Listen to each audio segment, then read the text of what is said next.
Hey guys, in this video we're going to be talking about chapter 17. So this is kind of like the chapter that's going to bridge together the last two chapters that we went over, which was the immune system.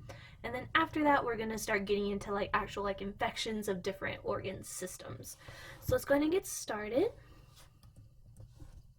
So first we're going to go over some basic terminology. So an immunodeficiency disease, or IDDs, is a disorder in which some of the immune system is missing or completely defective. So there are two different types. There's primary and then there's secondary. Primary is where it's genetically linked, and then also generally speaking you'll see it in early childhood. Whereas secondary is more acquired with age. Also a secondary, it may actually be like a secondary cause from like an actual infection or from like immunosuppressive drugs, as well as like radiation treatment. So just keep that in mind while we go through these. So with that, let's go ahead and talk about T cell disorders, and then we'll talk about B cell disorders. So T cell disorders, there's only a handful that I want you to know. The first one is called SCID. So this is kind of the general one. This is where you lack T cells completely. So when you lack T cells completely, a lot of times you'll have reoccurring infections. You generally see this very early in infancy because they don't have any T cells, so they have a hard time fighting off infections, as well as immunoglobulins. They're very, very low. And then general treatment for this is bone marrow transplant, as well as intravenous immunoglobulin treatment. So this is where like a patient will go in, they'll be hooked up to an IV, and there'll be immunoglobulins, so antibodies inside of the medication in order to help them. And if you kind of see from this figure, from this picture, it's kind of like a flow chart. So with that is that this is kind of like the big guy, like this is the one that's at the very top, and then from there you can actually have some downstream other infections, and we're actually going to talk about some of them. We're going to be talking about DeGeorge syndrome, as well as Bertram syndrome, and then some sensitivity to IgA. So this is kind of like big one, whereas that if this one is lacking, then you have a lot of downstream effects. And then one specifically that I want you to know for SCID is XSCID. So this is actually where you have a defective interleukin receptor. So if you remember, I believe it was from chapter 18, if I remember correct. I'm sorry, not chapter 18. Chapter 16, if I remember correctly. We talked about T cell activation. So whenever you don't have this interleukin receptor, what it does is that it doesn't allow T cells to actually actively proliferate. So with that, then you have a harder time fighting off infections. So that's why you do generally have reoccurring infections constantly if you have this disorder. Okay, so with that, let's talk about another syndrome. So there is DeGeorge. That's not how you pronounce it. I know it's not English, but close enough. This one is actually caused by multiple mutations in your genome. They don't know exactly which mutations and specifically what genes, but they do know that it results in incomplete development or absence of the thymus and parathyroid glands. So as we know, the thymus is very, very important for T cell education, so like maturation. It's extremely important. And then with the fact that the thymus and the parathyroid glands are either underdeveloped or absent, it does lead to T cells being deficient, and also leads to hypoparathyroidism. And then general treatment is transplant of a thymus. So that's one syndrome, and then we have another one. Yeah, I don't know why it won't go. There we go. Okay, so the other one that we're going to talk about is the MHC type 2 deficiency. So it's really, really rare, but this is where you lack the MHC2 protein expression on certain cells. So we know that from last chapter that MHC protein is important for cytotoxic T cell activation. So this with that, then that means that T cells are not properly activated. So um, with T cells not properly being activated, then you have poor cell-mediated immunity. This disease, it's caused by a genetic mutation that actually regulates the MHC2 gene. So with the fact that the regulator is defective, then you have no expression of the MHC2 gene, so you don't have any MHC protein being made for your cell surface. Okay, so that will wrap up our T cell disorders. So now we're going to talk about B cell disorders. So I'm not even going to attempt how to say it, but it's the Bruton disease. This is a mutation specifically in the Bruton kinase gene on the X chromosome. So this is X-linked. So if you have this mutation in this kinase gene, it results in the lack of B cell development and maturation.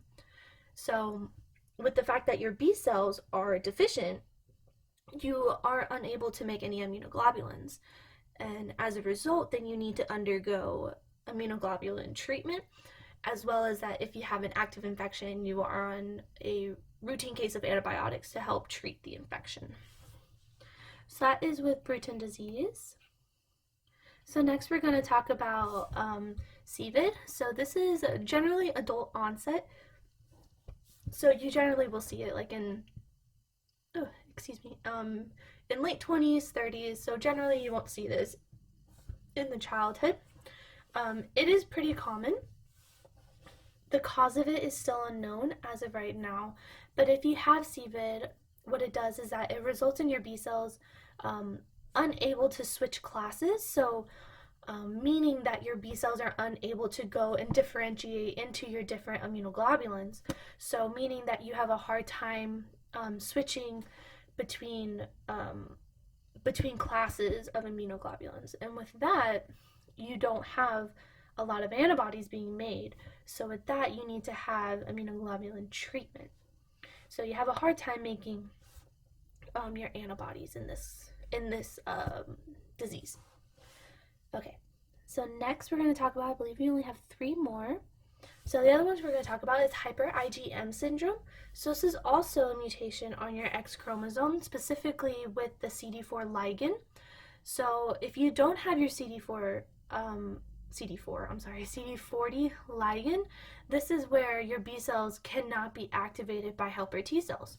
So with the fact that there is no activation aid between your B cell and your helper T cell, then you are unable to switch classes from IgM.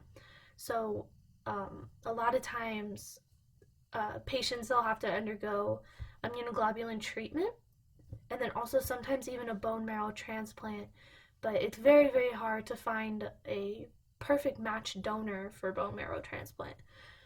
And then a lot of times with this syndrome, a lot of times the patients, they also notice that they have neutrophils. So somewhere along the lines, neutrophils are also being deficient, but they don't know the actual cause behind it.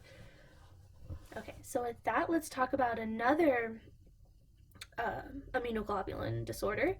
So this is where you have IgA deficiency, so you don't have any IgAs. It is probably the most common of them all. The cause is still unknown, just like some of the other ones. So with this disorder or disease, patients, they have all their other immunoglobulins. So they have IgGs, IgMs, Es and Ds, but they lack IgA. So with the fact that they lack IgA, then they have routine mucosal infections. So generally with this deficiency, you generally just treat your patient if they have an active infection. So they don't need to undergo any intravenous immunoglobulin treatment, just treatment for the actual infection when it occurs. Okay, so one last one. So complement deficiency, so this is where you have the complement activation. So those 3 different types of pathways that we talked about, I believe, in our last chapter. So with this one, it is also a genetic mutation. So either it happens in early complement component, so either the C1, C4, or in the late complement component, the C5 or the C9. So it's kind of just, so the genetic mutation will be either a C1, C4, or either a C5, C9. Um, Generally speaking, if a patient has this deficiency, they are more susceptible to certain infections such as S. pneumoniae, S. pyogenes, and meningitis. Um, Generally speaking, for treatment, they have plasma. They have plasma replacement therapy that contains the complements that they are deficient in. So, depending on if they're C1, C4, or if they're C5, C9, will determine which complement will be added into their plasma treatment, as well as antibiotics if they have a active infection.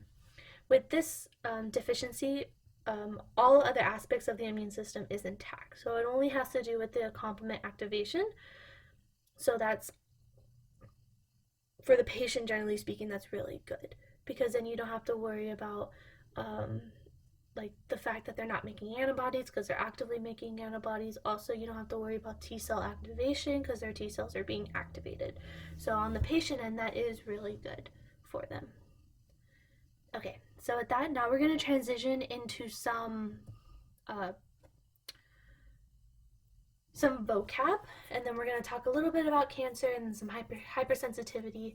So before we even start, I want you to know some important key terms that I may be using throughout this lecture and also for the rest of term.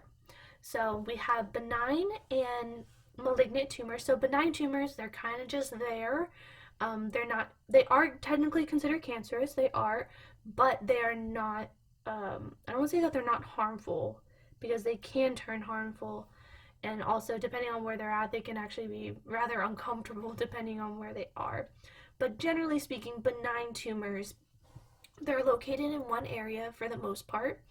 And other than them just being there and essentially being an eyesore to the body, they're okay. Whereas malignant tumors, these guys, they are also cancerous. A lot of times, malignant tumors they metastasize, meaning that they're able to disseminate and spread to other parts of the body and cause cancer. So these are the guys that are very, very nasty, that can affect the mortality of a patient. And then we have immune surveillance. So this is where you just have your immune system that is constantly on patrol. And what they do is that they go around looking for guys. I'm making them sound like people. Looking for cells. So they're looking for cancer cells specifically. So your body has a way of making sure that cells that are over proliferating and have the potential of being cancerous, they have a way of flagging them. So, what happens is that if a cell does get out of check, it over proliferates and has the potential of causing harm, they get tagged with this antigen on the surface. And then these immune surveillance guys, they go around and they look for this antigen tag. And then once they detect them, they put, hopefully, if your immune system is proper, it will eliminate it, and then you're good to go. So then you don't have cancer. Our body constantly does this without us even knowing, and most of us won't ever develop cancer, hopefully. But that's not the only way cancer arises. There are other factors that definitely play into it, other than cells getting out of control. There's definitely environmental factors, chemical factors that can definitely make your cells predisposed to getting out of control and becoming cancerous. Then we have lymphomas. So this is a solid mass that is specifically in a lymphoid organ. So they're only located in the lymphoid. Whereas leukemia, this is where they are malignant lymphoid cells that are found circulating either in the bloodstream or in the bone marrow.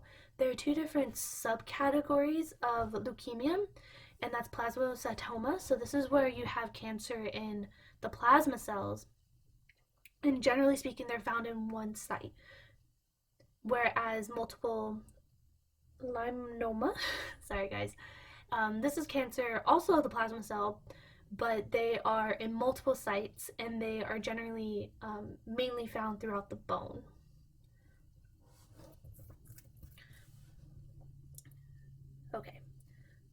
also, actually, one more thing on immune surveillance, the cells that are mainly going around doing the immune surveillance is cytotoxic T cells and natural killer cells.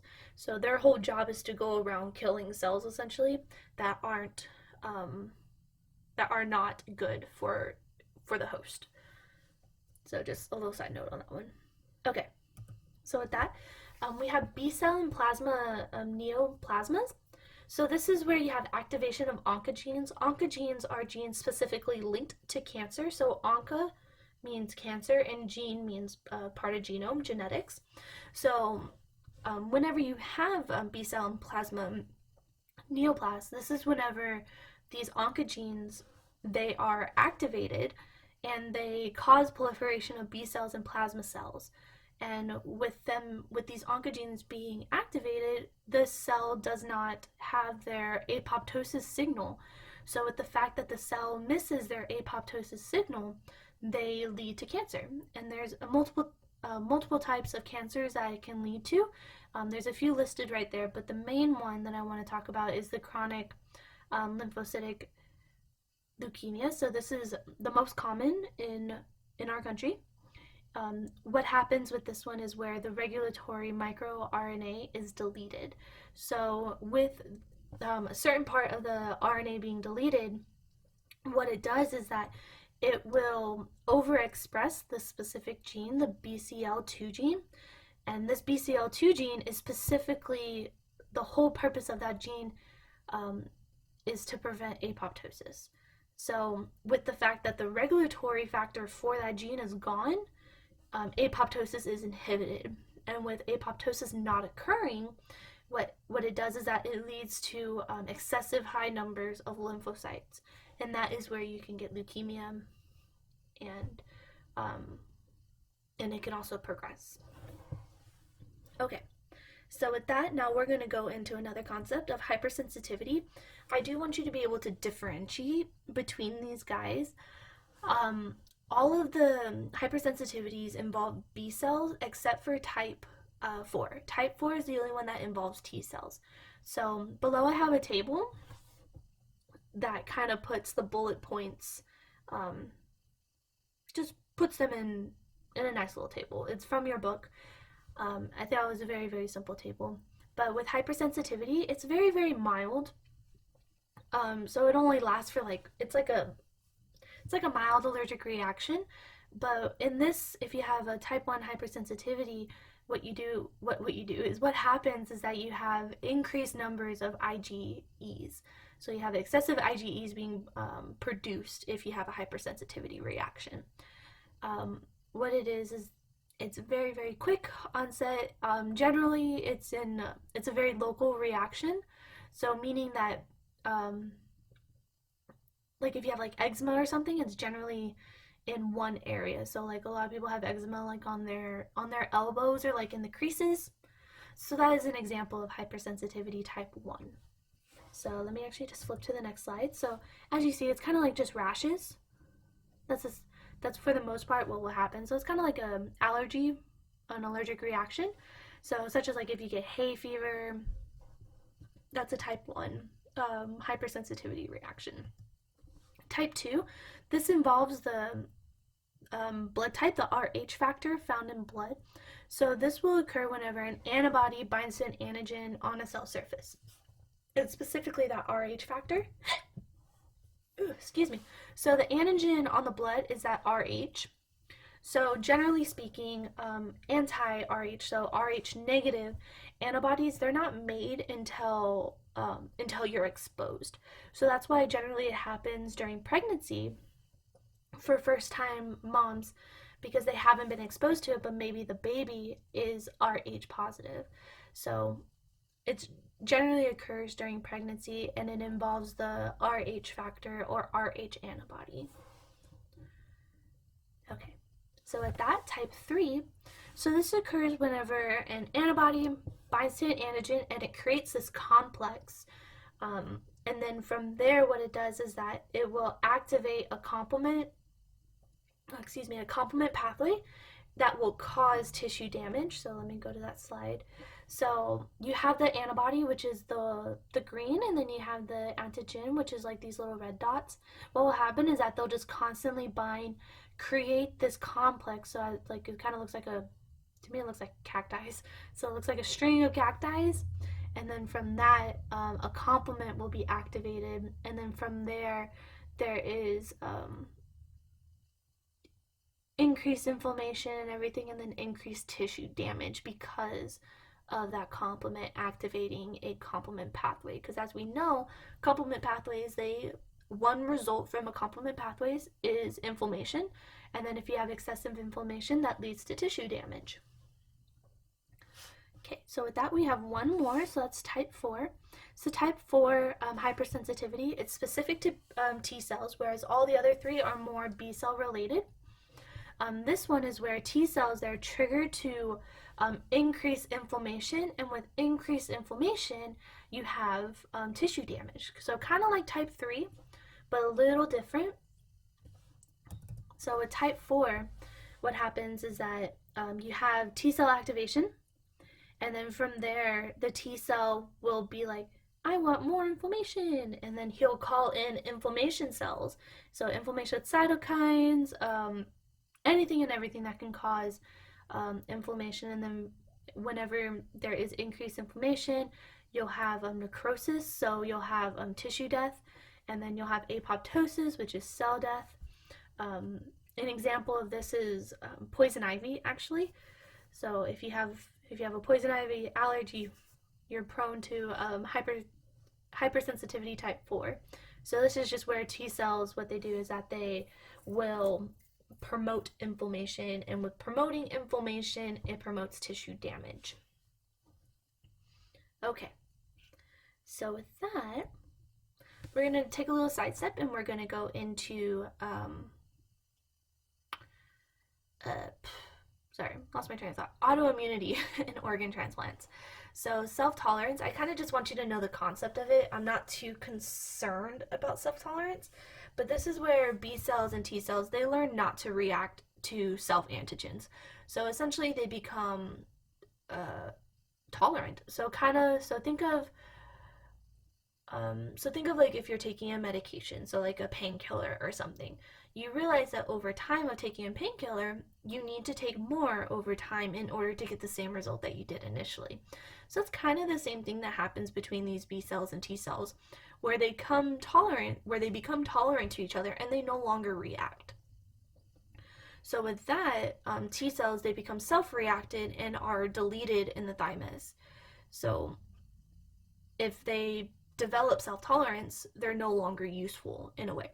Kind of like the same thing in the B cells. So the B cells, if they start binding to self, what will happen is that they'll also undergo apoptosis, but inside the bone marrow. So remember, T cells are in the thymus, B cells are in bone marrow. So T for thymus, B for bone. So rarely, there are some times where these self-reactive cells, they can escape and start circulating.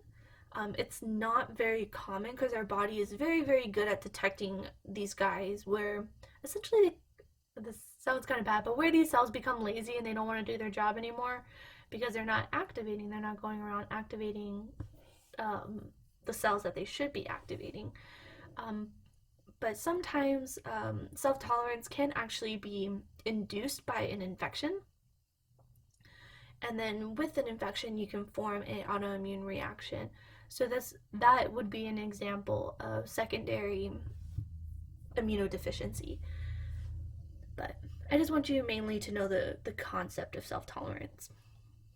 Okay, so with that, this is a list of some autoimmune diseases. We'll talk more about them as we go into the chapters of infections. So I'm not really too concerned about you knowing this just yet, but go ahead and take a look at it. Pause the video if you want, take a look. So the table is divided up into hypersensitivities. So an example of hypersensitivity type 2 is like Graves' disease, acute rheumatoid fever. And then a type 3, an example is systemic lupus. And then type 4 can also be like type 1 diabetes, and then also MS. So like I said, I'm not really too concerned about these just yet because we're going to talk a little bit more about them as we go into other chapters. Okay, so with that brings us to vaccines. We're almost done. So for a vaccine to be efficient, they have to fall into certain categories. So there are 5 things that vaccine must have in order to be effective. So the first one, it cannot cause harm to your patient. Because if a vaccine causes harm to your patient, what's the point of taking it? And then the next one, it has to stimulate the adaptive immune system. So it has to be able to stimulate your B and T cells. And then from there, it has to be able to result in long-term memory B cells. So you want your body to be able to respond to an infection after you got the vaccine, so your body doesn't have to go through the innate immune system, it'll go directly to the adaptive immune system. Also, you want it to require not so many boosters or no boosters at all. So ideally, you don't want your patient coming in every week for a shot, whereas they only have to come in every 10 years or only get 3 shots and you're good to go. So that's the idea. So the minimal amount of vaccine that you can get in order for it to still be effective is key. And then also, you want it to be able to protect against the natural pathogen that it was made for. So such as the flu virus, if you got the flu vaccine, if you come in contact with the pathogen out in the general public, you want that vaccine to be protective against it. So those are the 5 things that require a vaccine to be effective. If one of these things is lacking, then the vaccine is not effective, and then the vaccine is essentially, I don't want to say worthless, but it's kind of pointless. So definitely vaccines have to have all 5 categories for them to be considered effective and good. Now, vaccines can be divided up into 4 subtypes. The first 2, so 1 and 2, they are the most common that we will see. Type 3 we're starting to see more of, but not as much because it is very, very hard to develop. And then also type 4 is still in clinical trials, so it's not even commercially available yet. So it's not like a flu vaccine where it's put out every year. These guys, they are not being tested yet in humans as of right now, I don't believe. Because honestly, guys, it takes about 15 to 16 years for a vaccine to be approved. It's crazy how long it takes to approve vaccines, drug development. It's insane. But the first one, this is where you have the virus inside of it, but it is 100% dead. So it is completely inactive, meaning that if you were to ingest it or get the shot, or I think some vaccines are even sprayed now, you do not have the potential of getting sick from it. Now you have the potential of getting sick from the other components of the vaccine, but not from the actual virus that was introduced into you. Now the second one is probably one of the more common ones. This is the live or weakened strain of bacteria or virus. So this is where the bacteria or the virus, they are still technically alive, but they are weakened, meaning that they're no longer virulent. So the likelihood of them actually causing disease is very, very small, but there is a small window for them to actually become virulent again, but it's very, very unlikely. So this is probably one of the more common ones. This is generally the flu virus, also like hepatitis, the Hep A and Hep B, also the DTaP, pertussis. Those all fall within the 1 and 2. Now the third one, this is where you have a subunit. So this means that you have a part of the pathogen that was purified. So they know that this part of the pathogen causes the activation of an immune system. So we know that if we have a PRR and a PAMP that come together, we know that we get activation. So what it is essentially is the PAMP is purified from the pathogen, and it is just placed inside the vaccine rather than actually having the pathogen or the virus inside of there. So it's just a little part of it that will cause the immune system to be triggered. Now, the DNA virus, so this is kind of like the subunit, but it specifically has to do with the DNA of the pathogen.